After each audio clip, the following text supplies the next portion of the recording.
woefully underseen murder mystery from director Luciano Ercoli. Death Walks at Midnight is a tense and unpredictable affair. In typical giallo fashion, there's a certain amount of style over substance here, but I would still argue that the central mystery is compelling, intriguing, and well realized. Moreover, the film is likely to keep the viewer guessing up until the very end. Death Walks at Midnight follows fashion model Valentina as she volunteers to test an experimental drug and document the results. While under the influence of the mind-altering substance, Valentina believes she witnesses a woman being murdered with a spiked glove, but the team conducting the research assumes she's hallucinating and dismisses her claims. Valentina is further dismissed upon the discovery that the ordeal she describes bears a striking similarity to a homicide from 6 months prior, which has already been solved. From there, speculation arises that she may have previously witnessed a crime and repressed the memory, only for the details to return to the surface during the experiment. In spite of that, Valentina is insistent that she saw what she saw. Yet everyone around her dismisses her claims, believing she must be mistaken or perpetrating some form of deception. The perpetual presence of disbelief serves to foster a sense of isolation and total vulnerability. It doesn't matter what Valentina says she saw, no one sees merit to her claims, which leaves her entirely alone in the world and in a rather precarious position. Valentina's dogged determination to convince everyone around her of what she's seen helps to shape her as a likable protagonist. She is relentlessly focused on solving the crime, in spite of the fact that absolutely no one will take her seriously. In fact, even after being accused of making a false report and threatened with arrest, Valentina refuses to stand down. Death Walks at Midnight, an intriguing and unpredictable murder mystery. To first-time viewers, one thing eventually becomes clear: nothing is what it seems. And I do mean nothing is what it seems. In a break from giallo convention, we see the killer's face early on, but thanks to a smartly executed script, that revelation actually tells us very little about what's actually happening. The identity of the purported killer amounts to a small piece of a much larger puzzle, and trying to piece it together as the viewer is a whole lot of fun. Along the way to the Day Now May, characters come under suspicion and are seemingly exonerated, but when all is revealed, viewers are likely to be shocked by the way things ultimately shake out. Narrative elements aside, the wardrobe, set design, and hairstyles are all obvious products of their time, which should please anyone fond of the groovy stylings of the 70s. On that note, Valentina's metallic headpiece in the club scene is absolutely next level. It's part wig, part hat, and entirely awesome. If you dig wearable art, you'll have to check the film out for yourself and see what I mean. All in, Death Walks at Midnight is a thrilling ride that's as intense as it is unpredictable. If you're curious to check it out for yourself, you can stream the flick on Tubi for free with ads as of the publication of this post. And if you find that you're a fan of the picture, the fine folks at Arrow have given it the royal treatment on physical media. The 1970s are a cinematic sweet spot for me. So many of my favorite feature films emerged from that era. The giallo exports of Italy were being produced with great regularity, and the output of that time frame had a gritty look and feel that I cannot get enough of. There's something quite intoxicating about that era. With that said, it's my great pleasure to be showcasing another 70s treasure on this installment of the Overlooked Motel. Eyes of Laura Mars is a thrilling and unpredictable effort that serves up a twisty narrative and a fierce leading lady. If you're not yet sold, allow me to mention that the film counts the legendary John Carpenter as a screenwriter. Eyes of Laura Mars follows the titular character, a controversial photographer who has come to prominence by juxtaposing high-fashion photography with violent visuals. When Laura Mars begins experiencing strange hallucinations connected to real-life murders, she comes to realize she has a connection to a deranged psychopath with an axe to grind. Accordingly, the photographer teams up with the authorities in the hopes of clearing her name and bringing the true perpetrator to justice. Perhaps my favorite aspect of Eyes of Laura Mars is that it works as something of an American-made giallo. A few aspects that give this flick major giallo cred include the setup of an amateur detective setting out to clear her name, the themes of sexual dysfunction, the gloved killer whose POV we see through, and the Day Now May that reveals a core cast member to be the deranged killer. All things considered, this underrated effort gives off major Italian horror energy. Much of that Italian horror energy comes courtesy of a script by John Carpenter and David Zelig Goodman, but director Ivan Kershner brings the screenplay to life with sleazy aplomb. The shots from the POV of the killer are giallo-esque, realized in an unsettling and grimy fashion, with a surreal sensibility that makes watching the film feel like a voyeuristic experience. Kershner puts the viewers in the driver's seat, whittling away at the separation between the audience and the antagonist. Giallo influences aside, the film also benefits from a great performance by its leading lady. Faye Dunaway brings a fragility to the role. She initially appears hardened, likely from being routinely attacked by the media and critics, but the more we get to know Laura, the more we see glimpses of her true self. Most of the credit for that performance belongs to Dunaway, who has always been a talented thespian, but she's someone that works best with a director that knows when to let her run free and when to rein her in. And Kirshner seems to have a keen understanding of exactly when to do just that. Eyes of Laura Mars is a film that reminds the audience that, like beauty, that which constitutes art is in the eye of the beholder. The titular character's photographs challenge convention and prove that art can and should be controversial.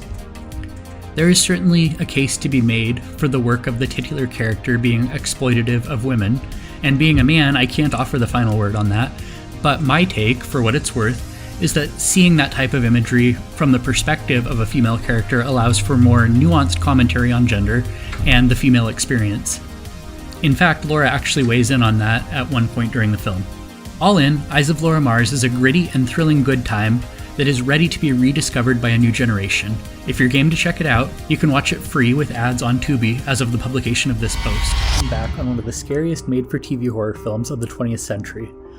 Of course, I'm talking about the 1973 chiller Don't Be Afraid of the Dark. It's an effective example of top-notch terror on a modest budget. There aren't a lot of flashy effects sequences, and much of the action unfolds in a single location, yet it manages to be a frightening and effective chiller in spite of budgetary limitations. The picture follows Sally and her husband Alex as they take up residence in an estate Sally inherited from her grandmother. The pair begin renovating the domicile to their specifications, and everything appears to be going well at the onset of construction. But matters take a dark turn when Sally decides to repurpose a room that has been deliberately shuttered and blocked off from the rest of the house. Following that fateful decision, Alex and Sally come to learn that some doors are best left closed, particularly when said door is in place to entrap a gaggle of malevolent pint-sized creatures of a supernatural nature. The estate Sally and Alex move into functions something like an additional character in that it has an arc of its own. It's a palatial estate that initially seems inviting, but as matters escalate, the home becomes more and more ominous looking. This is especially evident in the nighttime shots, which frame the dwelling to look isolated and foreboding. The tension inherent to the narrative is augmented by the bumps in the road Alex and Sally endure in their marriage. As Sally becomes further disconnected from Alex, the relationship dynamic takes its toll on her well-being, leaving her frazzled and questioning her own experience. Accordingly, Sally is largely without an ally. Even her closest friend initially questions the validity of her claim that something evil is lurking in her home. The sense of isolation serves to make her experience all the more unnerving to watch. Director John Newland further ratchets up the tension by taking the less is more approach. We see very little of the malevolent creatures that are running amok until the final 15 minutes of the film. And that results in a far more horrifying viewing experience than if we were inundated by their presence throughout. When we eventually get a closer look at the monsters, they are eerily rendered and quite unique looking. Their long, tiny fingers and their shriveled, prune-like faces are pretty horrifying. Furthering the notion that less is more, there is a deliberate lack of context provided regarding why the creatures exist or what function they serve. And that gives the audience the opportunity to draw their own conclusions, the result of which is often far more frightening. Shifting gears a bit, I want to take a moment to discuss the ending. It is far darker than I was expecting it to be, particularly considering the time period in which the flick was released. And it's even more impressive when taking into account that Don't Be Afraid of the Dark was a made-for-television film. That's all I'll say about that, though. So, while I suspect you may have seen the somewhat poorly received remake of Don't Be Afraid of the Dark that bowed in 2010, the original remains largely underseen by contemporary audiences. If you're keen to check it out, the film is available as a digital download or rental, as well as on physical media via the Warner Archive Collection. I'm pleased to be extolling the virtues of a suspenseful and horror-infused science fiction thriller from writer-director Michael Crichton on this installment of the Overlooked Motel. More specifically, I'm speaking of the 1978 film Coma. This exciting offering is intense, delivers impressive performances from its core cast, and features a fiercely feminist turn from leading lady Genevieve Bujold. Coma follows Dr. Susan Wheeler, played by Bujold, a surgical resident at Boston Memorial Hospital. When she notices what she believes to be a disproportionate number of healthy patients slipping into comas following routine surgeries, the good doctor senses something isn't right and begins investigating the unexplained deaths. After some digging, Dr. Wheeler makes a series of horrifying discoveries that put her life in grave danger. Unsure who she can trust, Susan races to expose what she's learned before she becomes the next victim. Crichton demonstrates a true prowess for crafting tension with this 1978 effort. Via his screenplay, Crichton builds a palpable sense of paranoia, giving the viewer reason to suspect a number of different characters may be involved in the shady dealings at Boston Memorial, but keeping most of the details under wraps until it's absolutely necessary to pull back the curtain and provide answers. Crichton's screenplay and the Robin Cook novel upon which it is based challenge the idea that healthcare professionals always have our best interests in mind, and imagine a world where patients are taken advantage of when they're at their most vulnerable. Going in for a surgical procedure puts someone in about as vulnerable a spot as a person can find themselves in, so the idea of someone exploiting that for nefarious gain is as unthinkable as it is terrifying. But that very premise makes for a very effective storyline that is used to maximum effect here. The path to the final reveal is twisty and unpredictable. By the denouement, the intensity is palpable.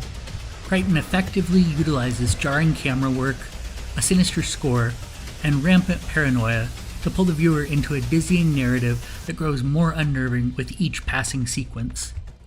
The cat and mouse dynamic that presents itself when Dr. Wheeler visits the Jefferson Institute where the coma patients are held is intense and nerve-shredding. Tense editing work makes the sequence with Susan attempting to outrun the Institute staff supremely unsettling. The action is further intensified by the sterile and wide-open spaces at the Institute that leave Dr. Wheeler nearly nowhere to hide from those that wish her harm. Aside from palpable tension and keen directorial oversight, the film also features a particularly strong cast. Genevieve Bujold is magnificent in her turn as Dr. Wheeler. Her portrayal of the surgical resident is dogged and fierce. She rightfully demands equality from her male counterparts and is quick to call out patriarchal hypocrisy rather than suffering in silence. In spite of her sometimes tough exterior, Bujold is careful to give the viewer the occasional glimpse of vulnerability, which serves to make the character even more dynamic. Additionally, showing her in that state serves to underscore the intensity of the extreme peril in which Dr. Wheeler finds herself.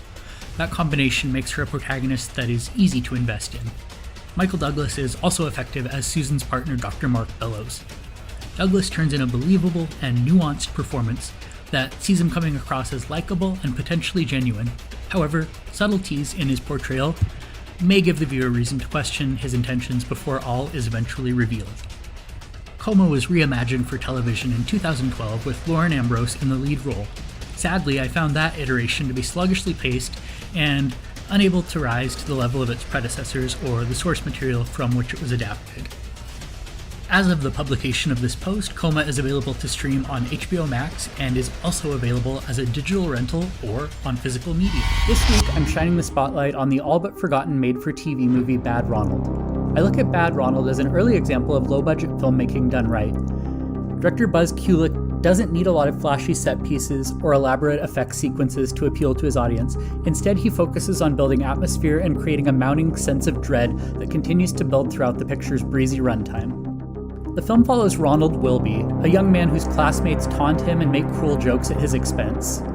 His only ally in the world is his tragically overbearing mother, so when Ronald accidentally kills a young girl, he goes along with his mom's suggestion that he hide between the walls of their home until further notice.